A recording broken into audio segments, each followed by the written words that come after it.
শিবিরের সাথে জড়ানোর কোনো ওয়ে নাই, কারণ শিবিরের সাথে আমরা সংশ্লিষ্ট না, এটার প্রমাণ অলরেডি রাকসুতে আমরা, কিন্তু তারা কিন্তু হার্ড ক্যান্ডিডেট দিচ্ছে, এমন না যে আমি ডামি বা তাদের প্যানেলের যে জিএস আছে এটা ডামি। সো আমরা তাদের স্পষ্ট প্রতিদ্বন্দ্বিতা করতেছি, এই জন্য এখানে শিবির হিসেবে ট্যাগিং বা ব্যাশিং করে আমার মনে হয় যে এটা শিবিরের জায়গা থেকে তাদের জন্য এম্বারেসিং, আমার জন্য এম্বারেসিং আর কি। তারপরের একটা ব্যাপার হচ্ছে যে লাঞ্ছিত করার যে ব্যাপারটা, এটা উভয় পক্ষের জায়গা থেকে মানে অনাকাঙ্ক্ষিত একটা বিষয় হয়ে গেছে, একটা মানে ধাক্কাধাক্কির একটা পর্যায়ে চলে গেছে। যে আসলে বিষয় যেটা হয় যে আমাদের অনশনে ছিল 6 জন শিক্ষার্থী, 7 জন শিক্ষার্থী, তার ভিতরে 4 জন অলরেডি অসুস্থ হয়ে যায় এবং 2 জনের অবস্থা খুবই খারাপ থাকে। তো যেই বিষয়গুলোকে কেন্দ্র করে আমাদের প্রশাসন দেখলাম যে কোনো কিছু এই বিষয়গুলো নিয়ে ভ্রুক্ষেপ করতেছে না, তারা তাদের মতো অফিস করতেছে, অফিস থেকে আবার গাড়িতে করে চলে যাচ্ছে। তো তখন আমরা প্রভিসি প্রশাসন জনাব মাইনুদ্দিন স্যারের গাড়ি আটকাই।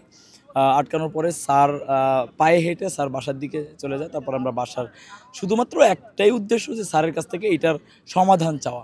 আমরা ডেফিনিটলি তার কাছেই সমাধান চাইবো, কারণ ভিসি স্যারকে আমরা পাই নাই। সো উনিও তো প্রশাসনের একটা পার্ট। সো উনি এটা পারবে না বা এমন তো না যে 3 জনকে একসাথে করতে তো উনি পারবেন।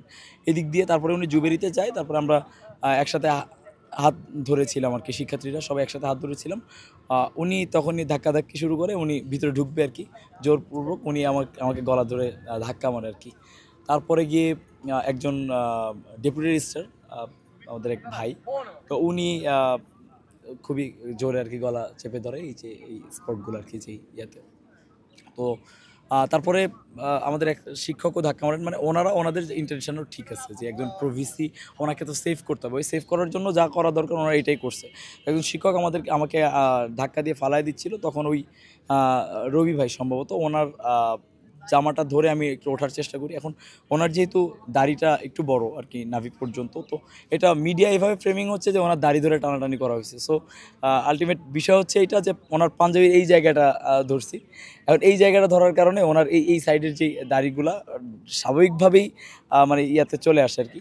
তো তখন এটাকে এইভাবে ফ্রেমিং করা হয়েছে যে ওনার দাড়ি ধরে টানাটানি করা হয়েছে। আলটিমেট এমন কিছুই না, মানে একটু অনাকাঙ্ক্ষিত ঘটনা তো ডেফিনেটলি ঘটছে, এবং এটার জন্য শিক্ষার্থীর জায়গা থেকে বা আন্দোলনকারী হিসেবে আমার জায়গা থেকে আমি ক্ষমা প্রার্থী। এছাড়া দেখেন, ভোটাররা, আমার একটা মানে কনসেপশন আছে যে মানে খুব আমার একটা ইথিক্স আছে, সেটা হচ্ছে আমাকে যে 500 মানুষ আমাকে ভোট দেয়, এই 500 মানুষ কিন্তু আমাকে দেখে, আমার কাজকর্ম দেখে, আমার ইথিক্স পছন্দ করে তারা আমাকে ভোট দিচ্ছে।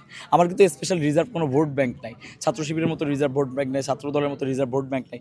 আমি আমার লড়াইটা লড়তেছি, এই ইনসাফের লড়াই, যে লড়াইয়ে 20টা মানুষ যদি আমাকে চিনে, ওই 20টা মানুষ আমাকে ভোট দিচ্ছে, আমি ওই 20টা মানুষকে ওন করতে পারবো আর কি। এখন শিক্ষার্থীরা যদি শেষ পর্যন্ত আমাকে ভুল না বুঝে, এটা আমার সার্থকতা আর কি।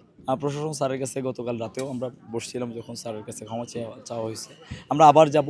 যেহেতু তারা আমাদের, প্রথমত তারা আমাদের শিক্ষক এবং কর্মকর্তা, তারা আমাদের সিনিয়র, সেই জায়গা থেকে অনাকাঙ্ক্ষিত যেই ঘটনাই ঘটছে, আমরা এটা স্বীকার করতে কোনো ধরনের সমস্যা নাই যে যেটাই হয়েছে ভুল হয়েছে, এবং এটার একজন মানে আন্দোলনের লিডিং পর্যায়ে থাকা একজন মানুষ হিসেবে আমি এটার জন্য ডেফিনেটলি ক্ষমা চাইতে হবে।